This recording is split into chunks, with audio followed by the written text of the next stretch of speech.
Hi there, my name is John Green. This is Crash Course World History, and today we're going to talk about the Crusades. Oh, Stan, do we have to talk about the Crusades? I hate them. Here's the thing about the Crusades, which were a series of military expeditions from parts of Europe to the eastern coast of the Mediterranean. The real reason they feature so prominently in history is because we've endlessly romanticized the story of the Crusades. We've created this simple narrative with characters to root for and to root against, and it's been endlessly idealized by the likes of Sir Walter Scott, and there are knights with swords and lion hearts. No, Stan, lion hearts. Thank you.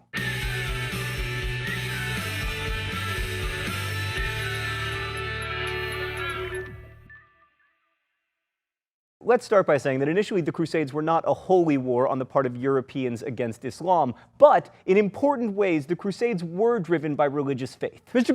Green, religion causes all wars. Imagine no religion. I'm going to cut you off right there before you violate copyright me from the past, but as usual, you're wrong. Simple readings of history are rarely sufficient. By the way, when did my handwriting get so much better? I mean, if the Crusades had been brought on by the lightning-fast rise of the Islamic Empire and a desire to keep in Christian hands the land of Jesus, then they would have started in the 8th century. But early Islamic dynasties like the Umayyads and the Abbasids were perfectly happy with Christians and Jews living among them as long as they paid a tax. And plus, the Christian pilgrimage business was awesome for the Islamic Empire's economy. But then a new group of Muslims, the Seljuk Turks, moved into the region, and they sacked the holy cities and made it much more difficult for Christians to make their pilgrimages, and while they quickly realized their mistake, it was already too late. The Byzantines, who'd had their literal asses kicked at the Battle of Manzikert in 1071, felt the threat and called upon the West for help. So the first official crusade began with a call to arms by Pope Urban II in 1095 CE. This was partly because Urban wanted to unite Europe, and he'd figured out the lesson the rest of us learned from alien invasion movies. The best way to get people to unite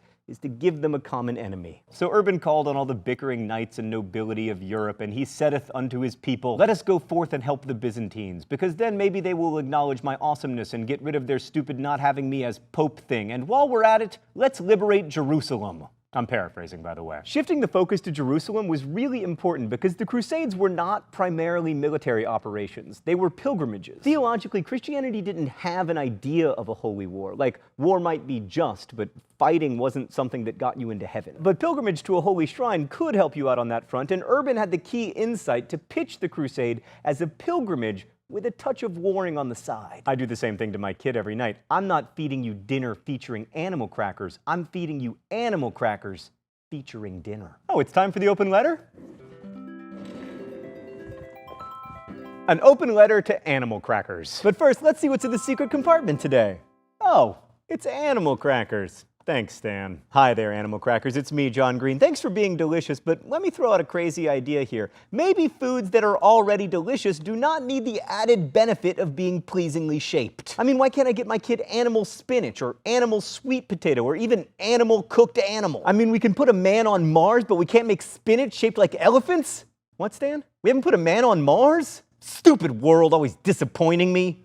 Best wishes, John Green. One last myth to dispel. The Crusades were not an example of early European colonization of the Middle East, even if they did create some European-ish kingdoms there for a while. That's a much later post- and anti-colonialist view that comes, at least in part, from a Marxist reading of history. In the case of the Crusades, it was argued the knights who went adventuring in the Levant were the second and third sons of wealthy nobles who, because of European inheritance rules, had little to look forward to by staying in Europe, and lots to gain in terms of plunder by going to the east. Cool theory, bro, but it's not true. First, most of the people who responded to the call to crusade weren't knights at all. They were poor people. And secondly, most of the nobles who did go crusading were lords of estates, not their wastrel kids. But more importantly, that analysis ignores religious motivations. We've approached religions as historical phenomena, thinking about how, for instance, the capricious environment of Mesopotamia led to a capricious cadre of Mesopotamian gods. But just as the world shapes religion, religion also shapes the world. And some modern historians might ignore religious motivations, but medieval crusaders sure as hell didn't. I mean, when people came up with that idiom, they clearly thought hell was for sure. To the Crusaders, they were taking up arms to protect Christ and his kingdom. And what better way to show your devotion to God than putting a cross on your sleeve, spending 5 to 6 times your annual income to outfit yourself and all your horses, and heading for the Holy Land. So when these people cried out, "God wills it," to explain their reasons for going, we should do them the favor of believing them. And the results of the First Crusade seem to indicate that God had willed it, following the lead of roving preachers with names like Peter the Rabbit, Peter the Hermit, Stan, you're always making history less cool. Fine. Following preachers like Peter the Hermit, thousands of peasants and nobles alike volunteered for the First Crusade. It got off to kind of a rough start because pilgrims kept robbing those they'd encounter along the way. Plus, there was no real leader, so there were constant rivalries between nobles about who could supply the most troops. Notable among the notables were Godfrey of Bouillon, Bohemond of Toronto, and Raymond of Toulouse. But despite the rivalries and the disorganization, the Crusaders were remarkably, some would say miraculously, successful. By the time they arrived in the Levant, they were fighting not against the Seljuk Turks, but against Fatimid Egyptians who had captured the Holy Land from the Seljuks, thereby making the Turks none too pleased with the Egyptians. At Antioch, the Crusaders reversed a seemingly hopeless situation when a peasant found the spear that had pierced Christ's side hidden under a church, thereby raising morale enough to win the day. And then they did the impossible. They took Jerusalem, securing it for Christendom and famously killing a lot of people in the Al-Aqsa Mosque. Now, the Crusaders succeeded in part because the Turkish Muslims, who were Sunnis, did not step up to help the Egyptians, who were Shia. But that kind of complicated inter-Islamic rivalry gets in the way of the awesome narrative. The Christians just saw it as a miracle. So by 1100 CE, European nobles held both Antioch and Jerusalem as Latin Christian kingdoms. I say Latin to make the point that there were lots of Christians living in these cities before the Crusaders arrived. They just weren't Catholic, they were Orthodox. A point that will become relevant shortly. We're going to skip the Second Crusade because it bores me and move on to the Third Crusade because it's the famous one. Broadly speaking, the Third Crusade was a European response to the emergence of a new Islamic power, neither Turkish nor Abbasid. The Egyptian, although he was really a Kurd, Sultan al-Malik al-Nasser Salah el-Din Yusuf, better known to the West as Saladin. Saladin, having consolidated his power in Egypt, sought to expand by taking Damascus and eventually Jerusalem, which he did successfully because he was an amazing general. And then the loss of Jerusalem caused Pope Gregory VIII to call for a Third Crusade. Three of the most important kings in Europe answered the call: Philip, cowardly schemer II of France, Richard, Lionheart I of England, and Frederick, I am going to drown anticlimactically on the journey while trying to bathe in a river, Barbarossa, of the not holy, not Roman, and not imperial Holy Roman Empire. Both Richard and Saladin were great generals who earned the respect of their troops, and while from the European perspective the crusade was a failure because they didn't take Jerusalem, it did radically change crusading forever by making Egypt a target. Richard understood that his best chance to take Jerusalem involved first taking Egypt, but he couldn't convince any crusaders to join him because Egypt had a lot less religious value to Christians than Jerusalem. So Richard was forced to call off the crusade early, but if he had just hung around until Easter of 1192, he would have seen Saladin die. And then Richard probably could have fulfilled all his crusading dreams, but then we wouldn't have needed the Fourth Crusade. Although crusading continued through the 14th century, mostly with an emphasis on North Africa and not the Holy Land, the Fourth Crusade is the last one we'll focus on because it was the crazy one.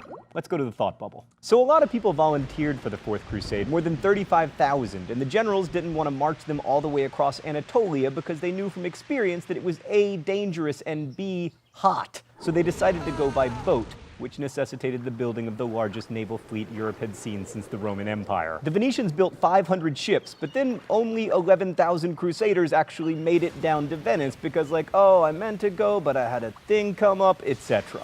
There wasn't enough money to pay for those boats, so the Venetians made the crusaders a deal. Help us capture the rebellious city of Zara, and we'll ferry you to Anatolia.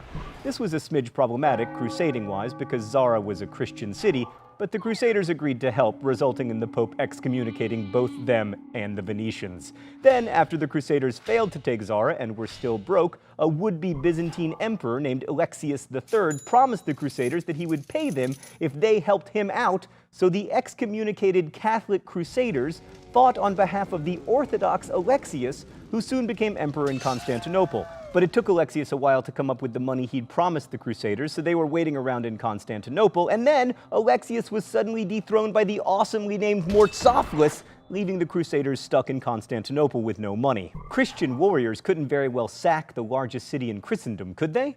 Well, it turns out they could, and boy did they. They took all the wealth they could find, killed and raped Christians as they went, stole the statues of horses that now adorn St. Mark's Cathedral in Venice, and retook exactly none of the Holy Land. Thanks, Thought Bubble. So you'd think this disaster would discredit the whole notion of crusading, right? No. Instead, it legitimized the idea that crusading didn't have to be about pilgrimage, that any enemies of the Catholic Church were fair game. Also, the Fourth Crusade pretty much doomed the Byzantine Empire, which never really recovered. Constantinople, a shadow of its former self, was conquered by the Turks in 1453. So ultimately, the Crusades were a total failure at establishing Christian kingdoms in the Holy Land long term. And with the coming of the Ottomans, the region remained solidly Muslim, as it mostly is today. And the Crusades didn't really open up lines of communication between the Christian and Muslim worlds, because those lines of communication were already open. Plus, most historians now agree that the Crusades didn't bring Europe out of the Middle Ages by offering it contact with the superior intellectual accomplishments of the Islamic world. In fact, they were a tremendous drain on Europe's resources. For me, the Crusades matter because they remind us that the medieval world was fundamentally different from ours. The men and women who took up the cross believed in the sacrality of their work in a way that we often can't even conceive of today. And when we focus so much on the heroic narrative or the anti-imperialist narrative or all the political infighting, we can lose sight of what the Crusades must have meant to the Crusaders. How that journey from pilgrimage to holy war transformed their faith and their lives. And ultimately, that exercise in empathy is the coolest thing about studying history. Thanks for watching. We'll see you next week. Crash Course is produced and directed by Stan Meller. Our script supervisor is Danica Johnson. Our graphics team is Thought Bubble, and the show is written by my high school history teacher, Raoul Meyer, and myself. If you enjoyed today's video, don't forget to like and favorite it. Also, you can follow us on Twitter or at Facebook. There are links in the video info. Last week's phrase of the week was Ali Frazier. You can guess at this week's phrase of the week or suggest future ones in comments, where you can also ask questions that our team of historians will endeavor to answer. Thanks for watching. I apologize to my prudish fans for leaving both buttons unbuttoned, and as we say in my hometown, don't forget to be awesome. Whoa! Globe, globe, globe.